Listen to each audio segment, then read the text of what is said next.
Hello, I'm Georgia Alfredas. And I'm Dave Mathews, and this is What's Next Wall Street. This is a show about winning trades. We want to help you learn about trading in a fun, entertaining, and most importantly, a useful way. Sorry, my turn. Okay, listen, we're going to talk about all the hot new trending products and services that you'll not only want to use, but hopefully invest in. Well done. We'll also cover the fundamentals of those companies to make you an informed trader and make it easier for you to target investment potential. Plus, we'll share our thoughts on where the charts and indicators say a particular stock is going. Yeah, all this information can help you create a tailored trade plan and help you stay up to speed on what's next on Wall Street so that all you got to do is stack your those gains. You can email us over at OptionsPlayers.com or hit us up on social media at What's Next Wall Street with those questions that you've got. We can also direct you to the instructors and experts over at Options Players who dig into the trading fundamentals. Yes, sirs. So how about this? The thing is, you can watch this episode on the Options Players YouTube channel, or you can listen to the podcast on Apple, Spotify, wherever you get your podcasts, we're there.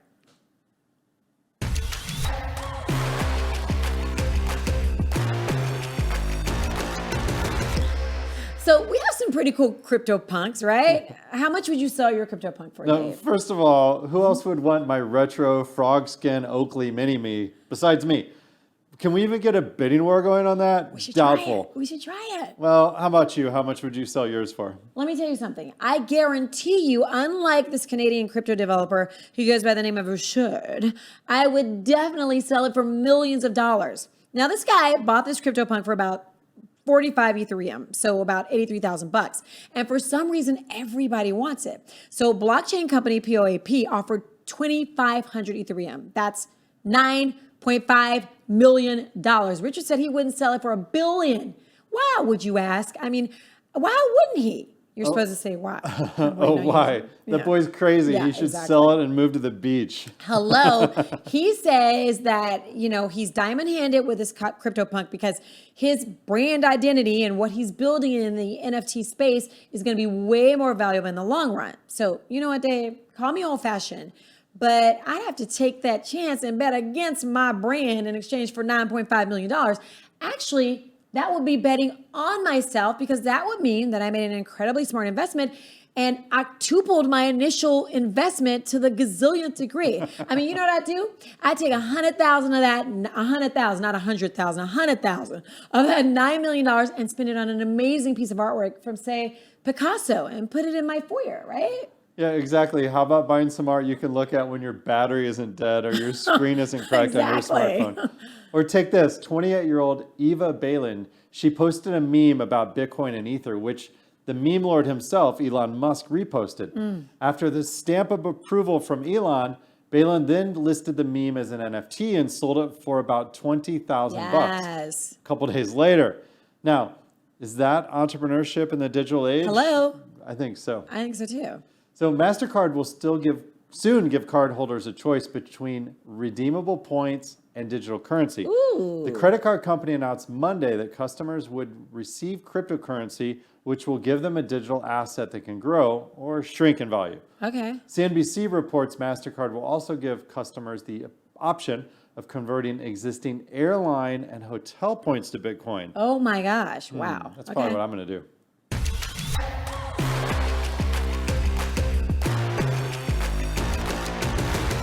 Today's pro tip is brought to you by OptionsPlayers.com. And make sure your trading plan is based on, supported by, and tested with facts. Traders have a tendency of being emotional. We're all guilty of this at some point, and that's falling in love. Yeah. Because, gosh, we're human. So after a big win, there is a tendency to get away from what made you successful. Now, because you become overconfident, don't be that guy. It's a trap. Try not to fall into it. Let facts and actuals in the form of numbers guide your next plan and follow it just as you would your last play had been a loss. We hope this tip will avoid unnecessary losses and invoke great trading habits moving forward.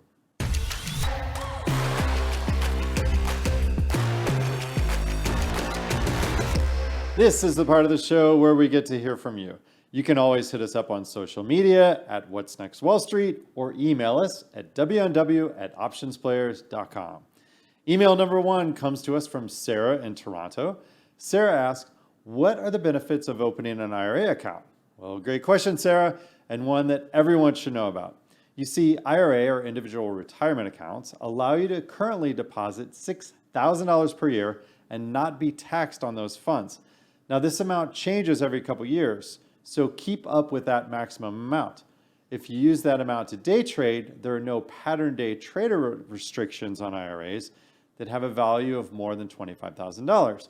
So you can go in and out of stocks with your trades without any taxable restrictions. However, frequent trading in a cash account, typical for IRAs, can lead to violations of the 2-day trade settlement rule. So you probably want to check with your broker for more details. Opening and contributing yearly to an IRA account is recommended and should be a part of your wealth building plan. I've been doing this for decades to stack my own gains. Yeah. Question number 2 comes to us from Alicia in Clinton, Maryland. She asks, what is going on with oil and will it continue to go up? Good question. I just want to know how long I'm going to have to pay $1 billion at the gas pump. But let's talk about oil. Actually, let's ask Greg Krause, lead instructor at OptionsPlayers.com, to talk about it. Hey, Greg, what's up with oil? Are oil prices going to continue to surge? I think for the rest of this year, they probably will surge.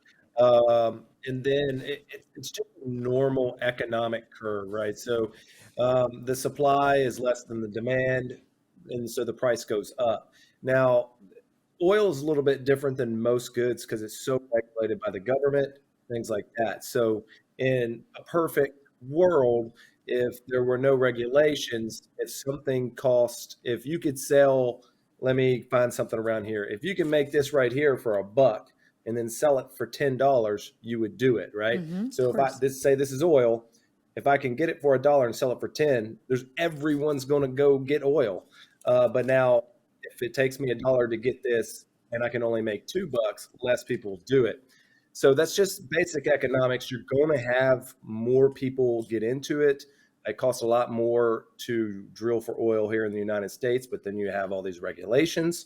And then you're going to have natural gas prices that are going to go up during the winter when heaters are being used instead of ACs. So I do expect maybe an increase in fuel prices initially, and then maybe a little tapering of it into the next spring. But that's without inflation. If inflation keeps going up, we might see it pretty much stable here in the mid $3 to low $4 is what I would expect. Okay, awesome. Thanks, You don't want Greg. to be buying gas in California. That's Oh what my you're saying. gosh, can you imagine? So listen, if you've got a question, we can answer it, or we'll find someone like Greg who can. So hit us up on social media at What's Next Wall Street, or email us at WNW@OptionsPlayers.com with your questions.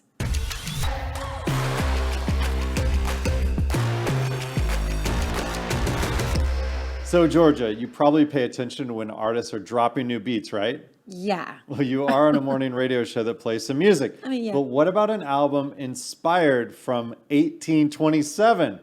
That's right, the early 1800s. Wow. You see, a bunch of nerds from Carnegie Mellon, Rutgers, and Cambridge universities took the sketchbook notes from Beethoven's unfinished 10th Symphony and digitized them. I love it. I don't know if you realize this, but his last and formerly final 9th Symphony had those badass hits like Ode to Joy, by the way.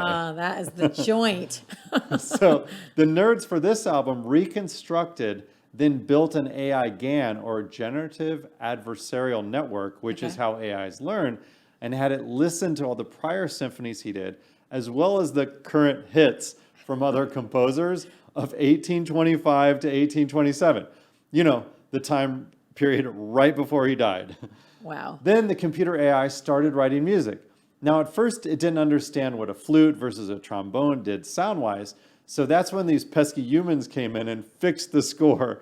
And that's the musical orientation of the notes, and presto, there you have it. A new album. 250 years in the making was formed. Wow. Now, German telecommunication giant Telekom in Bonn sponsored their local orchestra to play it, and debuted the video on their website, as well as all your favorite streaming services. So search for Beethoven X, which is 10, on Spotify, Apple Music, or wherever you get your music. It's pretty good, but critics say it lacks Sir Ludwig's true dynamic range of crescendo buildup that he was known for. But I love this story because who would have thought an album would be 250 years in the making? It just makes me crack up because ABBA took a break in 1982 and they just got back together this month. Oh my gosh, funny.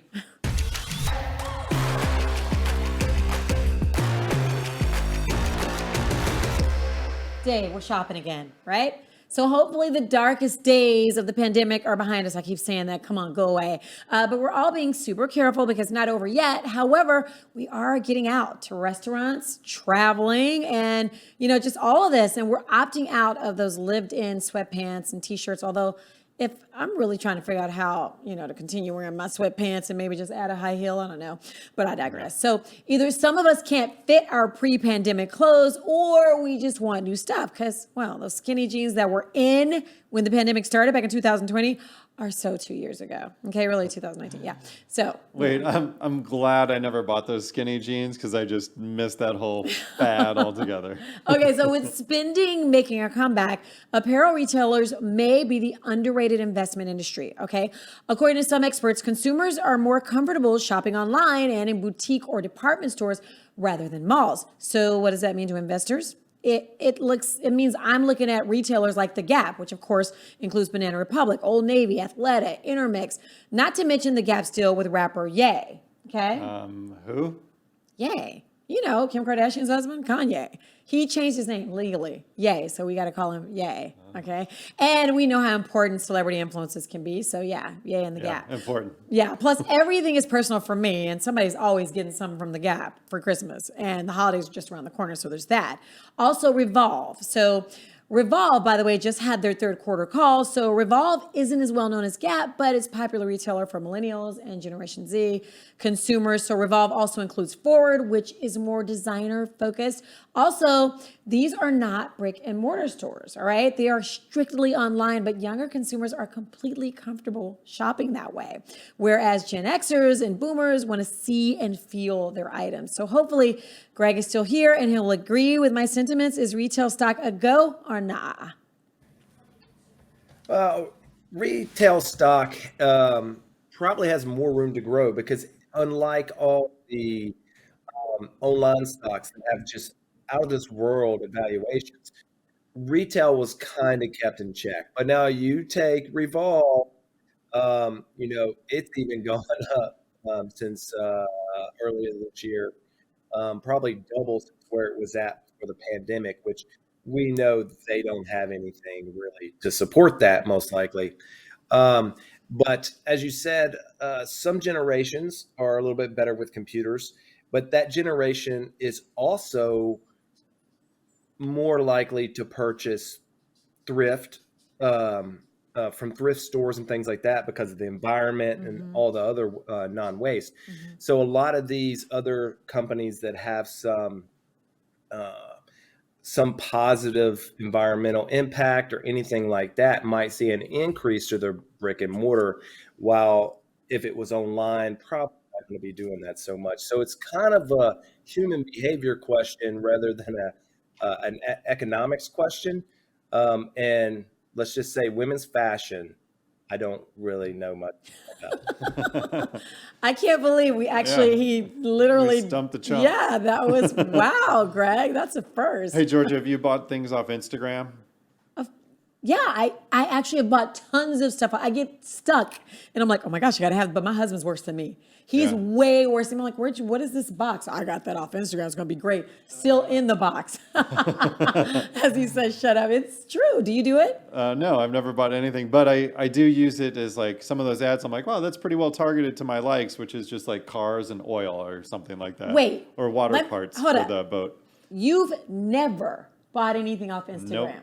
Nope. Most of my stuff comes from eBay, and like Greg was saying about the thrift shops. Like Yeah. eBay is my ultimate thrift shop because I'm always trying to fix some old computer or old car or an old boat. Yes. Yeah, exactly. Okay. Well, Instagram must love me because I'm like, how they know I needed that? Oh my gosh, I got to get it. I got to get it. Oh my gosh. Okay. Too funny. All right. Well, we want to thank Greg, lead instructor at Options Players, for being here with us today. And I'm glad we could stump you, Greg. Yeah, that's a first. Hey, remember, if you've got questions, we can try to help you answer them, and we'd love to hear from you. So make sure you email us at WNW@OptionsPlayers.com, or you can hit us up on social media at What's Next Wall Street.